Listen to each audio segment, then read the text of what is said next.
Bom dia, minhas amadas, tudo bem? Passando aqui para desejar um dia lindo na presença do Senhor, que a boa mão de Deus esteja sobre sua casa, sobre a sua família. Também queria continuar o nosso estudo das duas mulheres que reivindicaram o mesmo filho para Salomão, né? O texto está lá em 1 Reis, capítulo 3. Ontem a gente leu o verso 16, 17, nós lemos o texto todo, né? Mas focamos no 17 e 18, e hoje o foco é no verso 19 e 20. Então eu vou começar lendo lá no 16 só para dar um pouquinho mais de contexto. Então vieram duas mulheres prostitutas ter com o rei e se puseram diante dele. E disse-lhe uma das mulheres: Ah, meu senhor, eu e essa mulher moramos na mesma casa e tivemos um filho, e eu tive um filho estando com ela nessa mesma casa. Sucedeu que no terceiro dia, depois do meu parto, também essa mulher teve um filho. Estávamos juntas e nenhuma outra pessoa estranha estava conosco na casa, somente nós duas. Ora, durante a noite, morreu o filho dessa mulher, porquanto ela se deitara sobre ele. E ela se levantou no decorrer da noite, tirou do meu lado o meu filho enquanto eu dormia e o deixou no seu seio, e ao seu filho morto deitou no meu seio.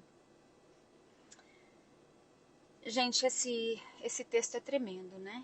E eu nunca tinha olhado, como eu disse ontem, nunca tinha olhado na perspectiva das mães. Eu sempre olhava na sabedoria de Salomão e o jeito que ele resolveu esse problema, né? Mas Deus tem falado muito comigo sobre ler a Bíblia na perspectiva da mãe, olhando com os olhos, com esse óculos, né, da maternidade, para entender o que a Bíblia fala a respeito da mãe, o que nós precisamos aprender a respeito de ser mãe na Bíblia, na palavra de Deus.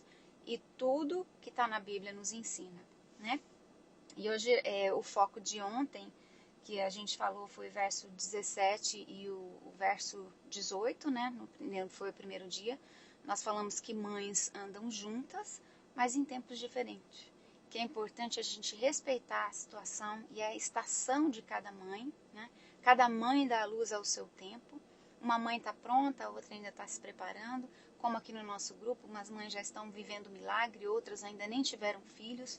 Outras mulheres estão passando pela dificuldade, outras mulheres já perderam seus filhos, né?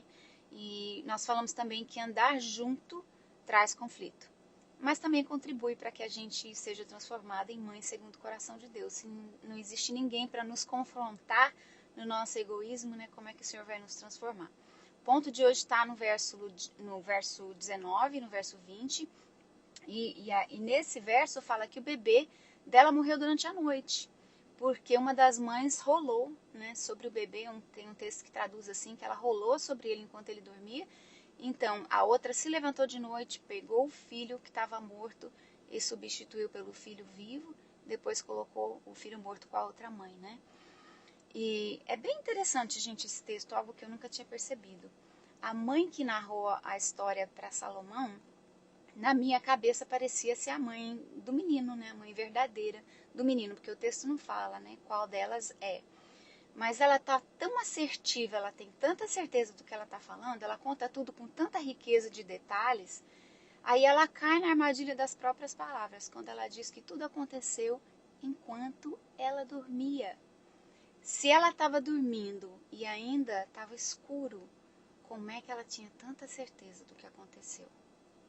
E aí me veio aquilo no coração, provavelmente porque foi isso que ela fez à outra mãe. Essa é a minha interpretação da história, tá, gente? Se isso for realmente verdade, né? O que fez essa mulher agir dessa forma? Como é que ela ia saber de tanto detalhe se ela estava dormindo e estava escuro, né?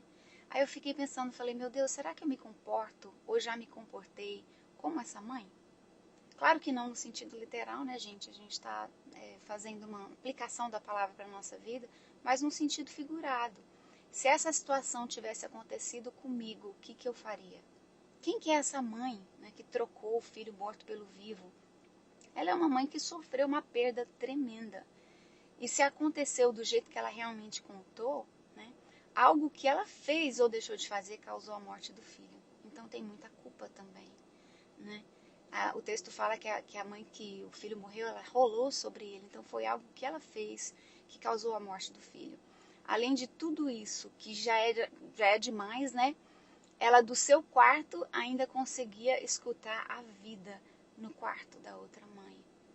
Gente, comparando a história dela com a história da outra mãe, né, gerou ainda mais dor dentro do coração dessa mulher.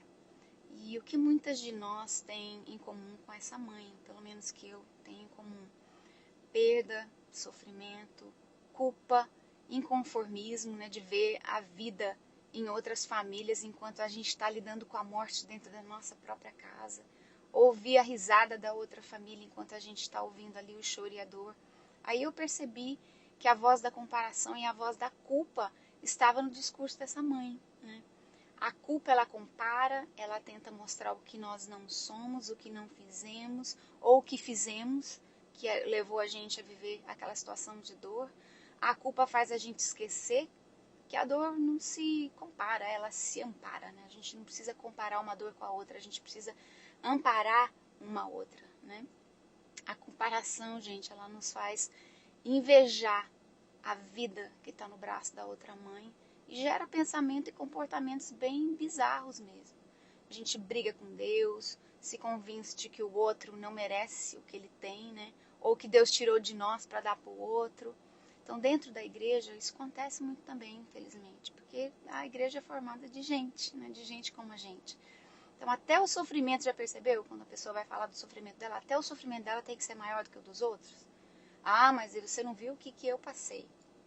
Então, essas mulheres que caminhavam juntas, mesmo estando em situações e estações diferentes, também tinham dores diferentes. E ao invés de se amparar, de se ajudar, elas começaram a competir. A inveja quer aquilo que o outro tem. A inveja quer matar o que a outra tem, mas matar o que a outra tem não vai devolver o que eu perdi. Então, quando nós falamos de alguém, né, como essa mulher estava falando, ela estava contando em detalhes, expondo tudo o que ela fez. Quando nós falamos de alguém, nós não expomos o que o outro é, e sim aquilo que nós somos. Essa mãe falando da outra, expondo, né, o que teria sido o maior erro, né, o erro fatal da vida dela, de ter rolado em cima do filho, mostrou quem realmente ela era. Expôs o que ela fez, talvez, né? A questão da culpa é tão perigosa porque ela nos leva muitas vezes a julgar outras mães, a agir de modo tão defensivo, né, como se fosse ali um nervo exposto. A gente precisa cuidar do que a gente fala, com quem a gente fala, como a gente fala, qual é o objetivo de expor outra mãe, né? Qual é o objetivo de apontar os erros das outras mães se não esconder os nossos próprios, né? Para que a gente vai comparar o sol e a lua, né? Para que comparar os filhos, comparar problema, comparar marido, casamento, igreja, bênção, testemunho? A comparação, ela gera inveja. E uma vez que a inveja é concebida, existe um processo de autodestruição que se inicia, a menos que o rei intervenha na nossa causa. Então, a minha oração de hoje é para que eu seja uma mãe que ande junto com outras mães, respeitando o tempo e a estação de cada uma delas. A minha oração é para que eu veja os conflitos decorrentes de andar junto com outras mães como uma oportunidade de ser transformada por Deus em uma mãe segundo o coração. E o meu terceiro pedido é para que eu me alegre em ver a vida no braço de outra mãe, com a bênção, com o livramento, com a salvação na vida de outras mães, né? Mesmo que na minha casa haja áreas que estão precisando de ressurreição. Que eu tenha um coração grato a Deus, que Ele me livre da inveja e me ensine a esperar o tempo dEle em todas as coisas. Amém? Em nome de Jesus, querida. Essa é a oração que eu faço para mim e para você hoje. Um beijo no seu coração.